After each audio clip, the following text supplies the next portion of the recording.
Kemudian berikutnya adalah kunci kontaknya sendiri. Kunci kontak.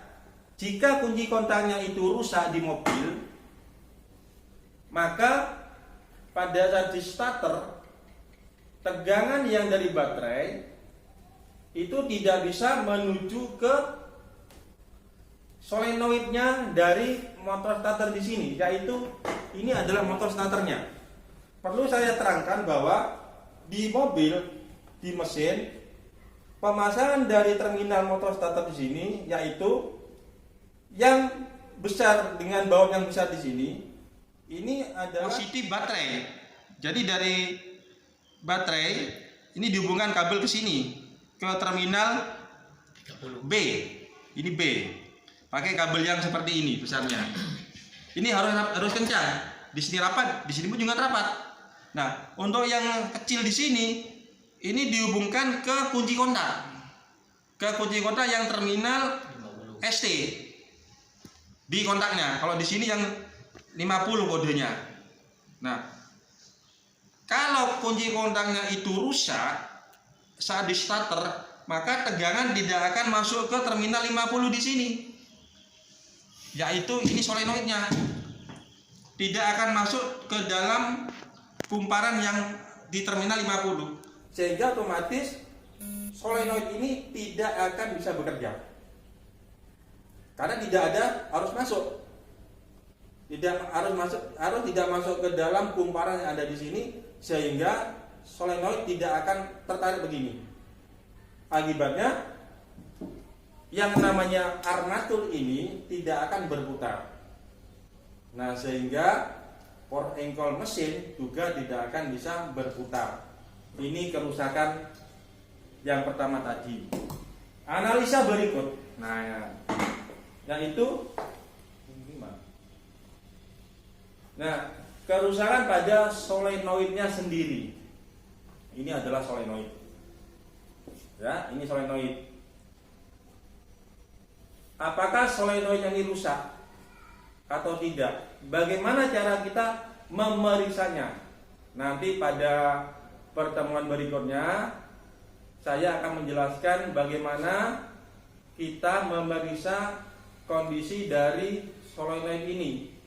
Apakah solenoid ini rusak atau tidak? Jika rusak, kita ganti. Tidak usah mengganti motor starter semua unit ini, satu unit ini tidak usah. Kalau yang rusak hanya solenoidnya, cukup kita ganti solenoidnya. Ini. Selain solenoid juga bisa relaynya. Pada wiringnya di motor starter di kendaraan itu ada yang menggunakan relay, ada juga yang tidak menggunakan relay. Kalau menggunakan relay, periksalah relaynya juga. Apakah relaynya rusak? Jika relaynya rusak, maka arus tidak akan terkirim ke terminal 50 di sini. Jadi terminal 50 ini tidak teraliri arus, maka solenoid tidak akan bisa menarik begini. Nah, kemudian analisa berikutnya, sikat starter habis. Yang mana di sini yang dimaksud dengan sikat starter? Sikat starter ada di dalam sini, yaitu setelah dibongkar ternyata ada 4. Nah, ini diperiksa. Pertama, kondisi kabel putus atau tidak.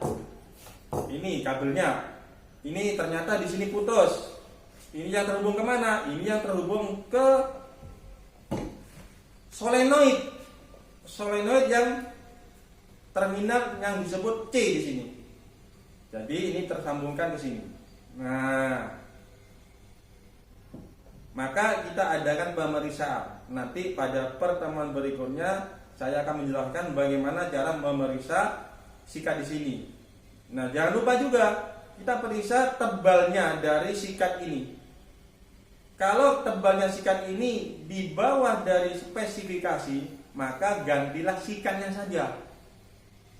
Seandainya sikat ini terlalu aus, tipis sekali, maka armatur ini tidak akan berputar. Ya, ini. Karena pada sikat di sini ini mempunyai dua kutub, positif dan negatif. Yang positif yang mana? Yaitu yang dari terminal C, yang dari solenoid. Ini adalah positifnya. Positifnya ada dua, di sini dan juga di sini. Ini harus terhubung. Ya, bisa diukur pakai ampermeter. Ini diukur, jangan sampai putus positifnya. Oke. Kemudian untuk negatif yang mana? Negatif yang di sini. Ini saya tunjuk. Ini negatif. Sikat yang bawah sama yang di atas ini harus terhubung. Jangan sampai putus.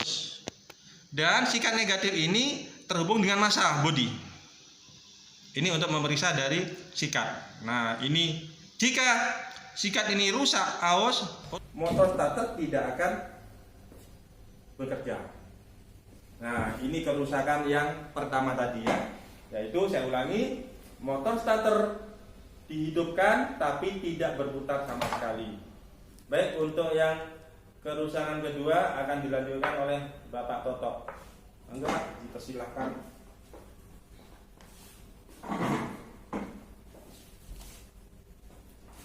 Untuk kerusakan yang kedua adalah gejala motor starter berputar lambat.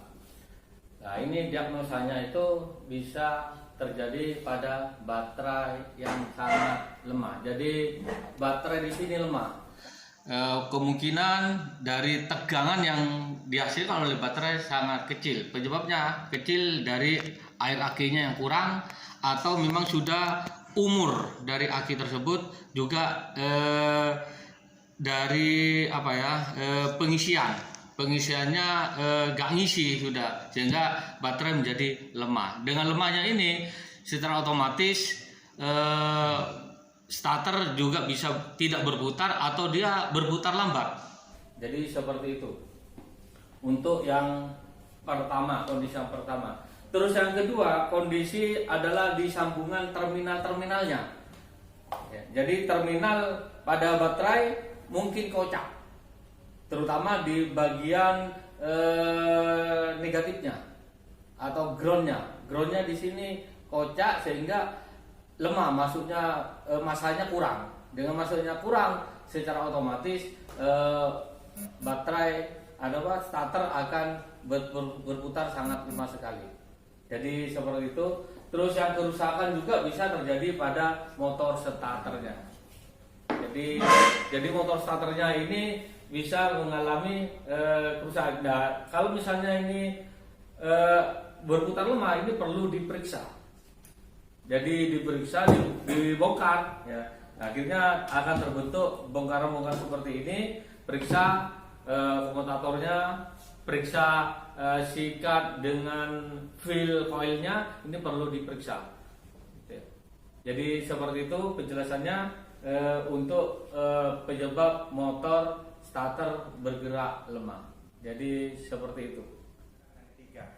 Caranya juga hanya dua.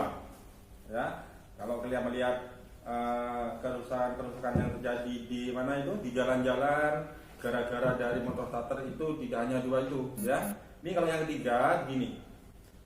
Pada saat kita menstarter mesin ya, kita starter, motor starternya yang bekerja, berputar. Maksudnya yang berputar adalah ini pinion, gigi pinionnya. Akan tetapi di sini kasusnya yaitu motor starternya ini terus-menerus berputar. Walaupun kunci kontak di off-kan atau kunci kontak di off-kan, tapi motor starter ini masih berputar, tidak langsung mengikuti kunci kontak saat off, masih ada berputar sendiri gitu. Nah, analisa kita apa? Nah, disinilah yang perlu kita pelajari. Kalau analisa kita tidak tepat, maka nanti komponen yang kita ganti pun juga salah. Ini akan mengakibatkan nanti kerugian besar. Komponen yang kita beli ternyata salah mendiagnosa. Nah, kita urutkan aja sesuai dengan SOP-nya. Jadi analisa apa saja juga kita lakukan